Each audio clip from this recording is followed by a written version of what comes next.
My dear parents, teachers, students and educators, I want to record a very important issue in this episode. See, we are all grown up. We know what is good, what is not good. We have gone through experience in life. We have learnt good and bad experience. But what about the children? Now, when we say a person is good or a person has got an exemplary character, he has certain views, he has certain education, he has got certain values, he has the education, skill. Where did he get all this? Is it only from the school? There is a Sanskrit sloka which says that what we learnt in a school through a teacher is only 1/4. We learn the balance from the society, from the experience. The balance 3/4 is learned from the society. Let us be very, very clear about it.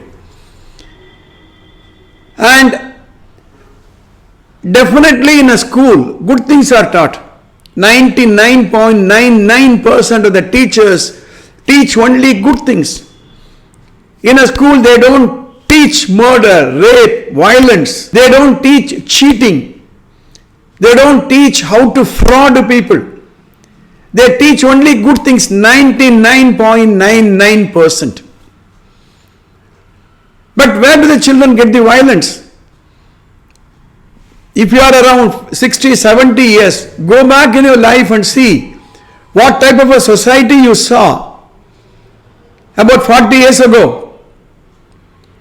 If you have access to a good library, go to the archive and take the old newspapers and analyze the content of a newspaper, the local news, the national news, the international news.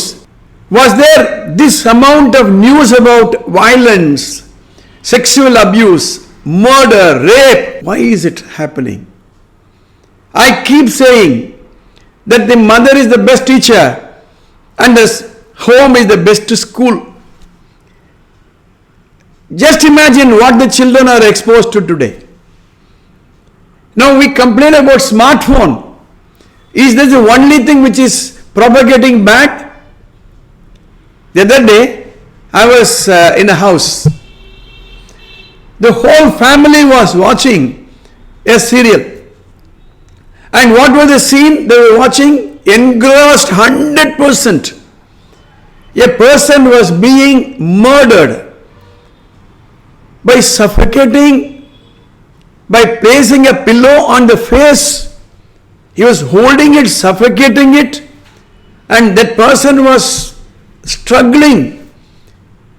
And it was shown in close quarters. கால் இழுக்குது, கை இழுக்குது, காலை பிடிச்சுக்கிறாங்க, கையை பிடிச்சுக்கிறாங்க, அந்த தலகாணி மூஞ்சில வச்சு அமுக்குறாங்க, துடிச்சு துடிக்கிறாரு அவரு. அதுக்கப்புறம் செத்தாரா தெரியல, நான் சகிக்கல, நான் வந்துட்டேன். இது அப்படியே அந்த ஃபேமிலி பார்த்துட்டு இருக்கு. நான் பார்க்குறேன், அந்த பக்கத்தில் சிறு குழந்தைகள் இருக்காங்க. ஒரு குழந்தை ஹோம்ஒர்க் பண்ணிட்டு இருக்க குழந்தை ஹோம்ஒர்க் ரிப்பீட் ஆன்னு பார்க்குது. What type of message will get embedded in the mind of the person? I have done neuro-linguistic programming, NLP from US. It talks about the connection between the brain and the mind. And if the mind and the brain are programmed properly, like a computer, action will follow. A brain by itself cannot decide what to do and what not to do. A brain by itself cannot instigate violence. A brain by itself cannot instigate murder, rape. It is the mind. The mind is the depository of our intention. Whatever we see, whatever we hear is embedded in the mind. Yatha Shrudam tatha buddhi, yatha drishti tatha buddhi. So buddhi is intellect. And the buddhiக்கு input எங்கேருந்து வருது? Society, parents, friends. social media, everyday life experience, what they see, what they hear, what they experience. It's not the only scene I'm talking about. I have nothing against the producer of that serial. It's a story. It's purely a story. And it does take place in the society. It's not, they are not showing something which is not taking place. Earlier, we used to see the books. In the book, murder will be discussed, rape will be discussed, but not in such detail. NLP talks about visual, auditory, kinesthetic. There are three modes our brain, our mind receives communication. Visual. All of you would have seen a black and white photograph. Today, we see a color photograph. You see a black and white photograph, almost a black and white photograph there. Supposing it is colorful, supposing it is made digital, supposing it is made three-dimensional, it will attract your attention. If you go back 50, 60 years ago, newspapers were not printed in color. A television was not in color, it was black and white. Why? The mind is attracted by colorful things. That's why all the roads, signs are in color. Beautifully decorated lighting, LED lighting and all that. So immediately your mind goes there. And with color, a sound is also added. Look at the background sound, music.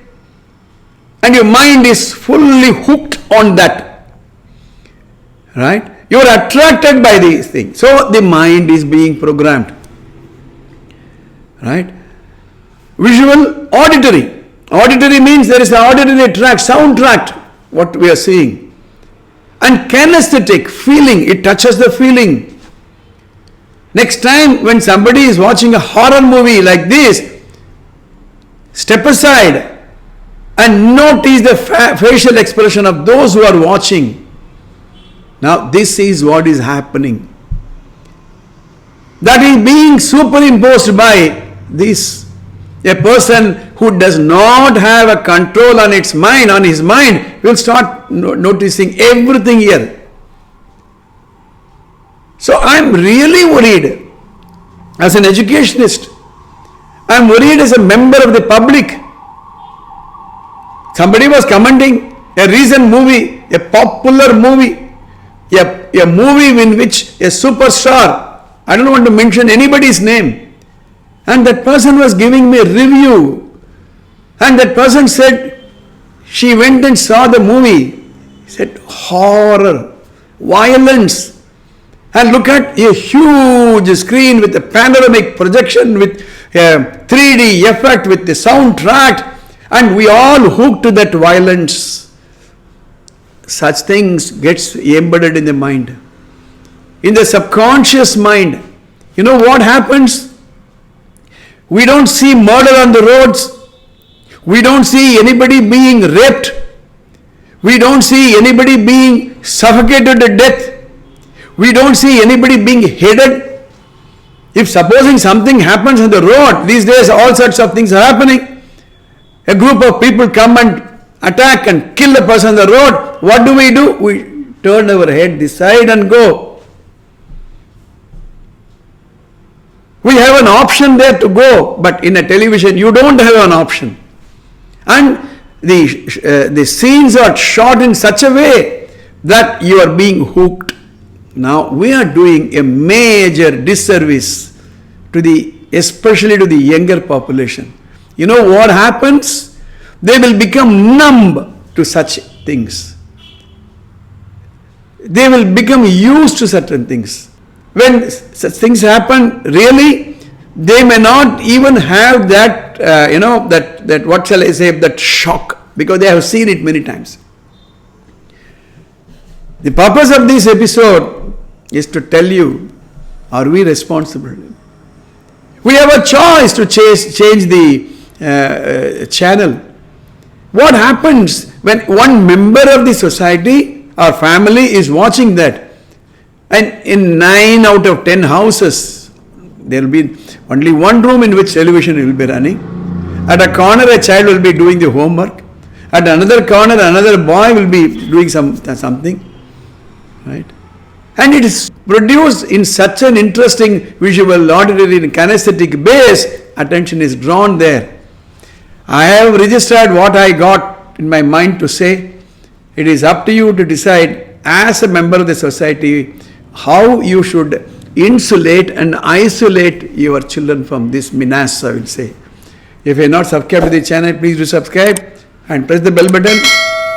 I will meet you in the next episode. Thank you.